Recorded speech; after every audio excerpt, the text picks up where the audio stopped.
তবে মন ভালো না থাকে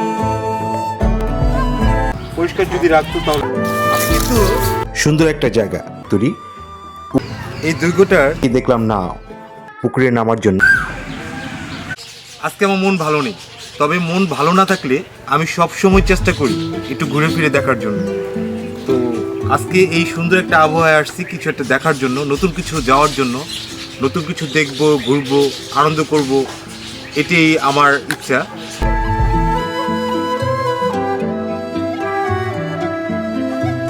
হ্যালো গাইস, আসসালামু আলাইকুম। কেমন আছেন সবাই? লেলিন ব্লগসের আজকের পর্বে আমরা আপনাদের নিয়ে যাচ্ছি ঢাকার দূরে মুন্সিগঞ্জ জেলার রঘুরামপুর গ্রামে।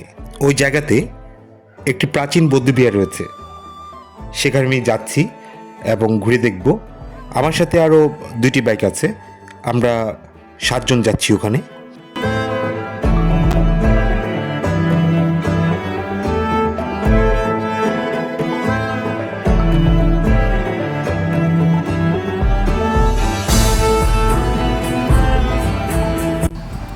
বসার জায়গাগুলো সুন্দর করছে, দূর থেকে দেখা যায় এটা গাছের, কিন্তু এটা গাছের না, এটা হলো পাকা করে এটা খোদাই করা হয়েছে, বুঝছো? খোদাই করছে এটা। আর পরিবেশটা অনেক সুন্দর, তবে পরিচর্যার খুব অভাব আছে এখানে। পরিষ্কার যদি রাখতো তাহলে আরো সুন্দর হতো। আর প্রত্যেকটা গাছেরই নামা দেওয়া আছে, গাছের কোনো পরিচর্যা নেই। রোগ না থাকার কারণে এখানে নোংরা হয়ে গেছে। গাছের নাম কনকচাপা, কনকচাপা গাছের অবস্থা দেখা যায়। এই হলো বৌদ্ধবিহার। এই বৌদ্ধবিহার দেখার জন্যই এখানে আসা।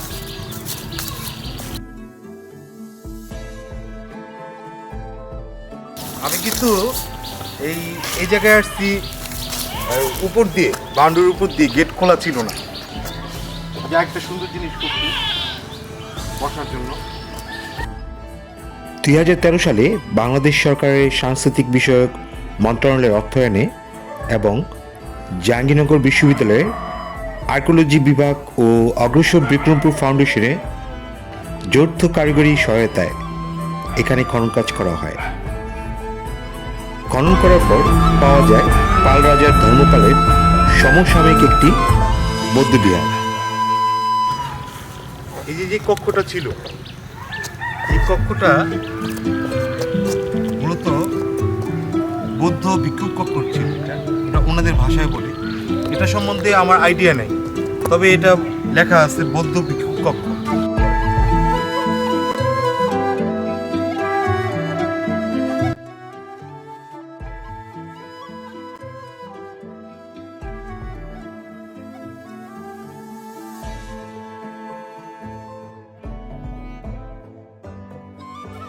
অনেক ঘোরাঘুরি তো হলো, এবার একটু ছবি তুলি, তাই বসে আছি যে একজনকে বললাম একটু ছবি তুলে দাও।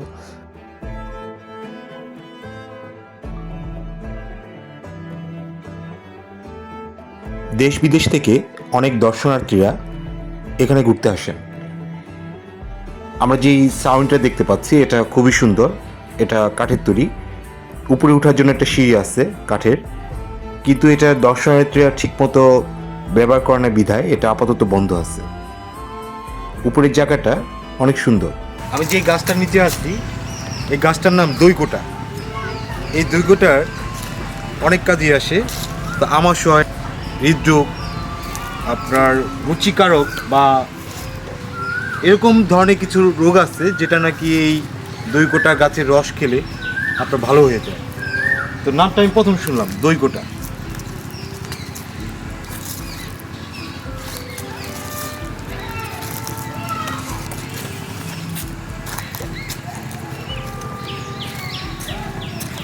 এখানে গাছ ছিল, গাছগুলি নষ্ট হয়ে গেছে। বসার জন্য যেই আপনার এগুলি করছে, দেখা যায় গাছের, কিন্তু এগুলি গাছের না, এটি পাকা। এটা বসার জন্য সুন্দর পরিবেশ। বৌদ্ধবিহারের ভিতরে পশ্চিম পাশে একটি ছোট টিলার মতো আছে, উঁচু জায়গা। তো এদিক দিয়ে হেঁটে হেঁটে উপরে যাচ্ছে, যে উপর থেকে পুরো বৌদ্ধবিহারটা দেখতে কীরকম লাগে। চারদিকে তাকিয়ে দেখলাম না একটু অন্যরকম সুন্দর। বৌদ্ধবিহারের ভিতরে অনেক গাছ আছে,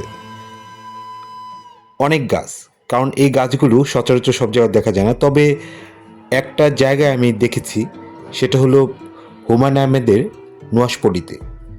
সেখানে প্রত্যেকটা গাছের নিচে আপনার নাম দেওয়া থাকে, ছোট করে একটা সাইনবোর্ড, যে এই গাছের এই নাম। গাছ দেখতে দেখতে পাড় দিয়ে হেঁটে যাচ্ছি, সামনে একটা পুকুর আমার চোখে পড়লো, তাই পুকুরে নামার জন্য যে ঘাটলাটা আছে সেটা দিয়ে নিচে নামছি। ঘাটলাটা খুবই সুন্দর, ঘাটলাটা বাঁশের তৈরি। ঘাটলার পাশেই একটি ঘর রয়েছে, ঘরের সাথে একটি বসার বেঞ্চ। ঘরটা খুব সুন্দর, গুছানো।